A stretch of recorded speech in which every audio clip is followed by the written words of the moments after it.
How you doing, everybody? Welcome back to some more competitive Pokemon, I guess I could say. I'm actually bringing you an Omega Ruby and Alpha Sapphire Wi-Fi battle today, unlike Showdown, which I've basically been bringing for any competitive Pokemon content I've had on my channel recently.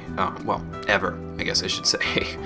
But I have a Wi-Fi battle for you guys today. It was actually recorded by a friend of mine who goes by the name of Swagalif. If you don't know who he is, you can check out his channel, link in the description.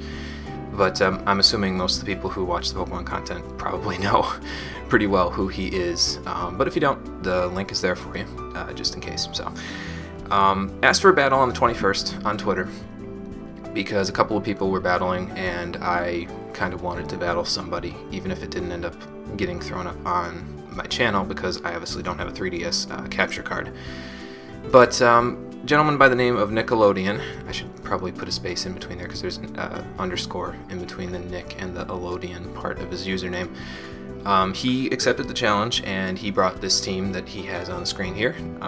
Now, I guess I should say before I get started with the team breakdown, I am coming down with a little bit of an upper respiratory something or another.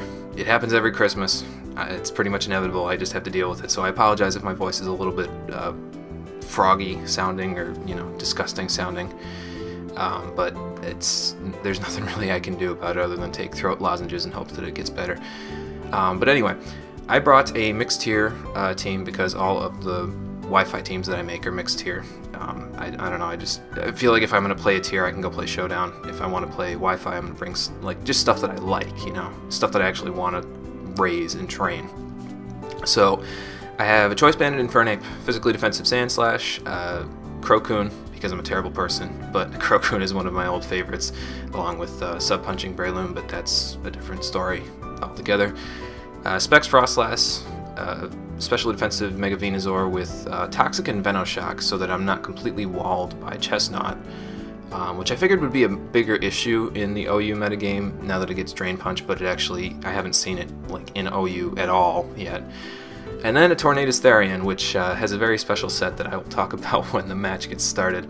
But Nick brought some pretty big threats, and honestly, when I looked at it when I was choosing my team, I was like, this looks like an older, early X and Y OU team, to be honest. He has the Dragonite, he has P2, Violet Tanky, he has Clefable. I thought it was a Mega Metagross at the beginning. Actually, it turns out to not be. You'll see what item it has later on.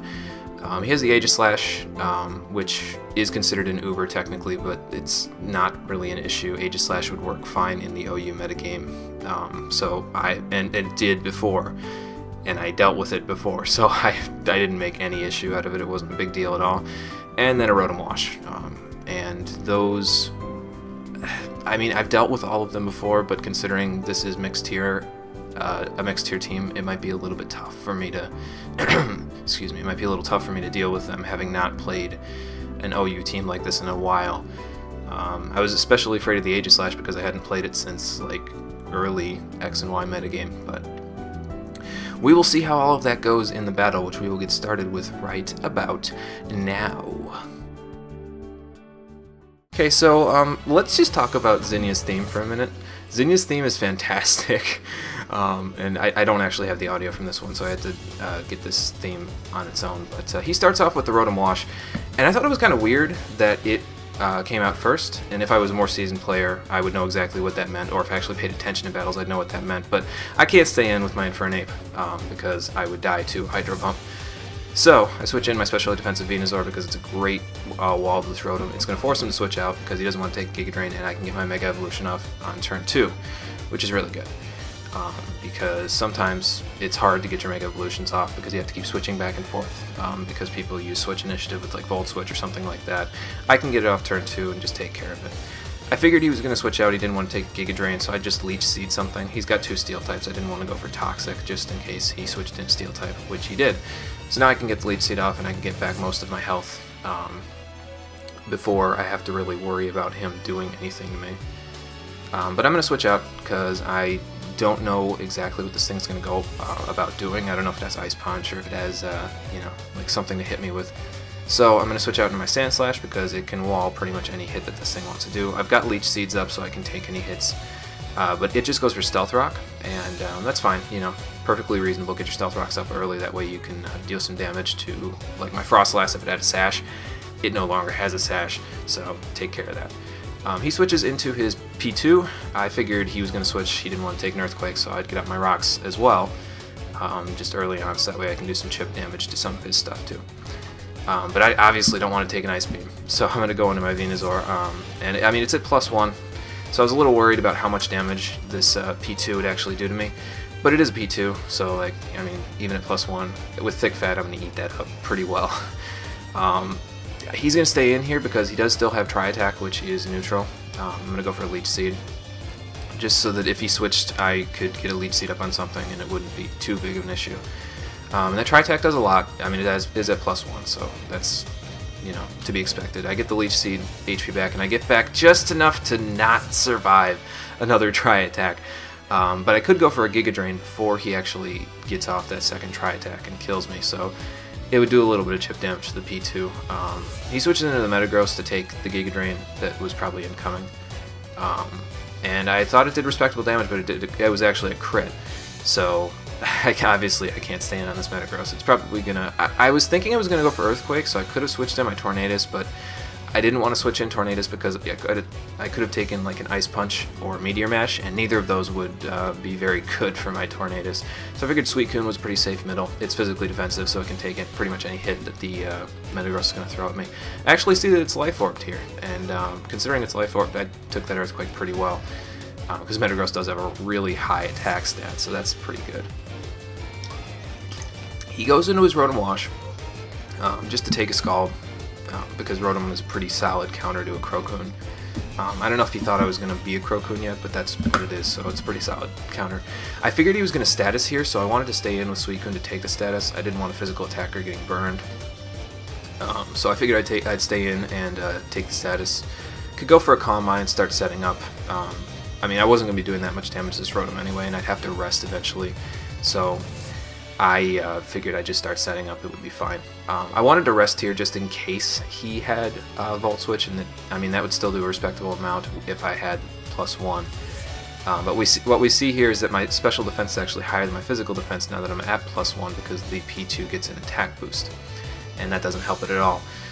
But I figured I'd rest here just in case he went for Volt Switch with the Rotom. But then he switches out again with the P2, and he switches back into his Rotom. And that basically tells me immediately that it is a Scarfed Rotom, however you want to say it. Rotom is probably the better way to say it, but it tells me it's definitely Scarfed. I probably could have seen that earlier on in the battle. So Sleep Talking here, I kind of wanted to get a Scald just to get a little bit more chip damage on the Rotom, or the Rotom. I don't know, I'm going to mess that up all the way through this battle. But I got a Calm Mind instead, and he tricks me to Scarf. I have a Mystic Water on the Suicune, so now its Hydro Pumps are going to do a shit ton of damage, but it's not really too big of an issue. Although I am now locked into Sleep Talk, so I obviously have to switch.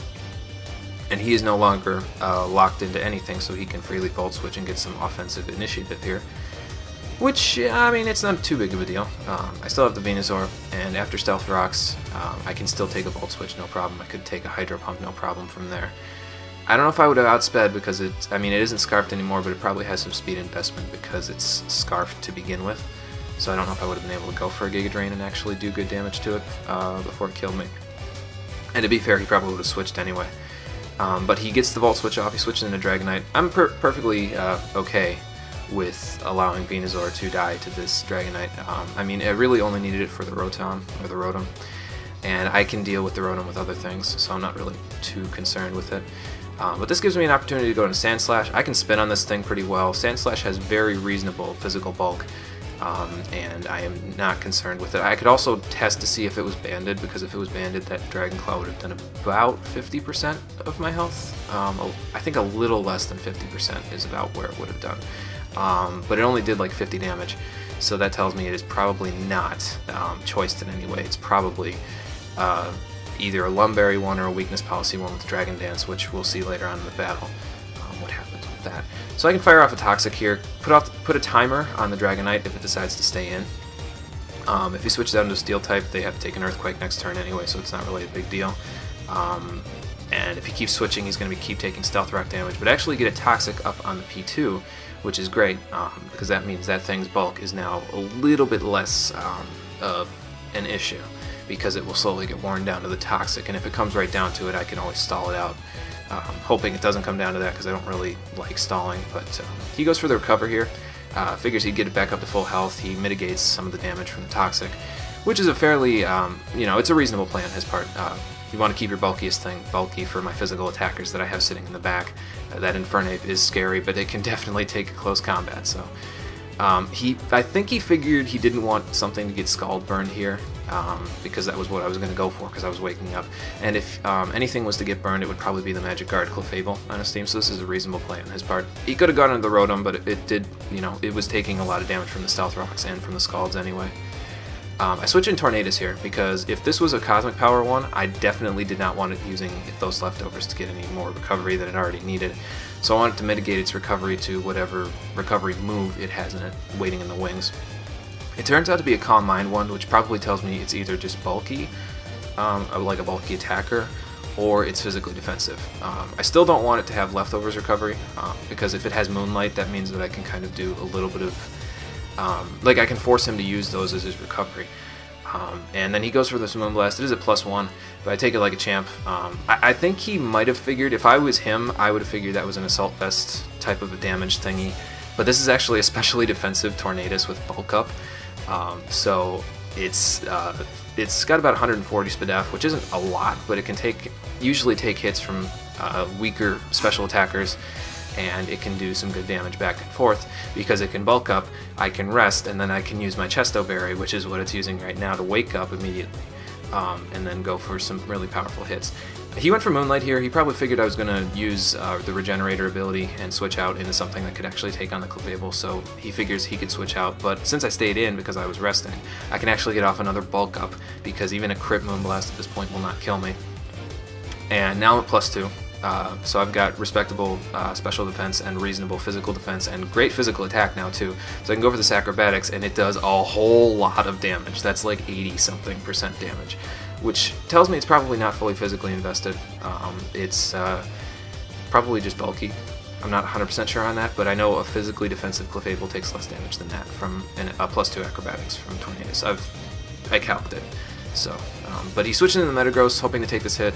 It is a +2 Tornadus though, so it's considering it's an offensive Metagross, even with the base 130 defense that Metagross has, it's not going to take this +2 Acrobatics, unfortunately. He goes into Aegislash here. I'm not comfortable keeping Tornadus in, even at +2. even at +2. I don't know if I would survive a Shadow Sneak, and that's obviously what he's going to go for, because you don't mess with +2 Tornadus. But yeah, I wasn't comfortable staying in there, because I might have been able to save it for sacrificing it later. So I figured I've got Suicune at full health, I might as well go in and take a Shadow Sneak and then go from there.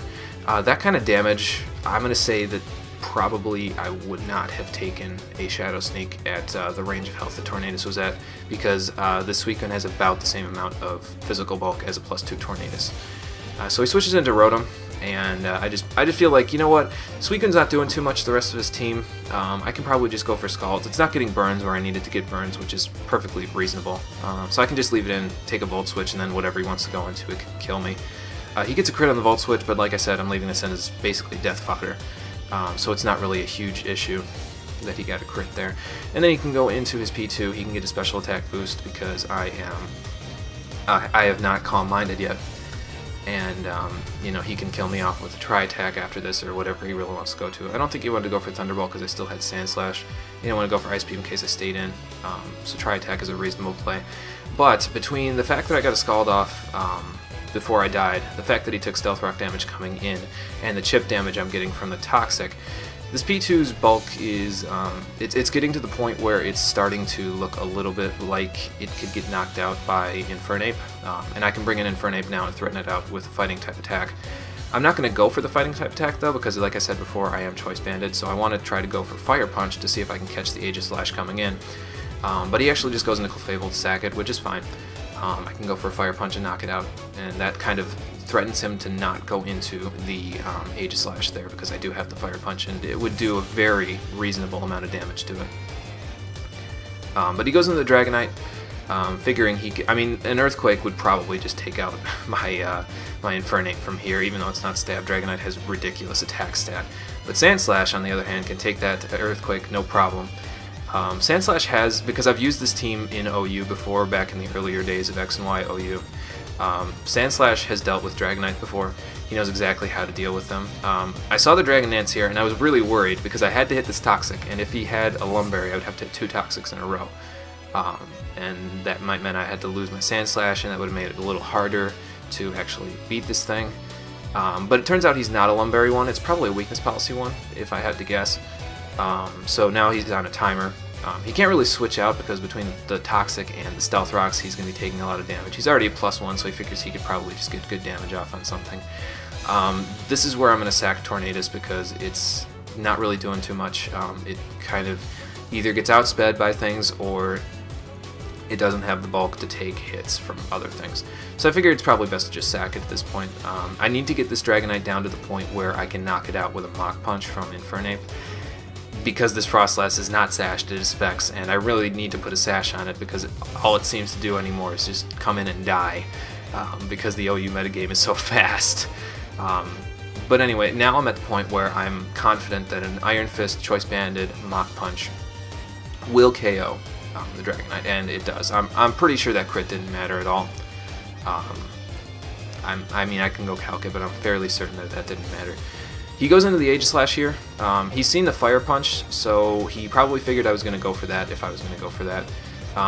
But I figured Sandslash is a reasonable switch. I can't stay in anyway because I'm Choice Banded, so I couldn't go for Mach Punch on a Ghost type. But he goes for King Shield, and it fails because I didn't actually attack him. Excuse me. But now Sandslash can come in and go for an Earthquake on this. Considering it was in Shield form, that is a very respectable amount of damage to an Aegislash from Sandslash, especially considering the fact that I only have 56 attack EVs on this thing. And even a crit Sacred Sword. I mean, if he got 2 crits in a row on it, he probably would have been able to kill me. But I am still faster than this Aegislash, so he has to go for a Shadow Sneak here, and I can take it out with an Earthquake, because that is what this Sandslash does. It comes in on Steel types and walls them for days, unless they're specially attacking Steel types, in which case I need to get the hell out of dodge. But down goes the Aegislash, which was a big threat, and it's a good thing that it is now taken down, because now I don't have to worry about it coming in again, you know, doing Shadow Sneaks shenanigans later.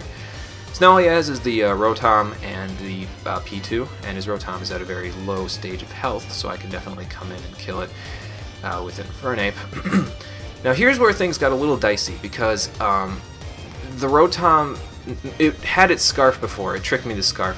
If it still had its Scarf, I would have had to come in and lock myself into Mach Punch, and Mach Punch only does about 30% to P2 if it's fully defense invested with a Violite.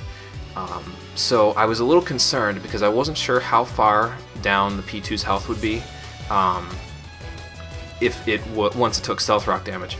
It's in the range now where I think that's about the point where I could have KO'd even with a low damage roll.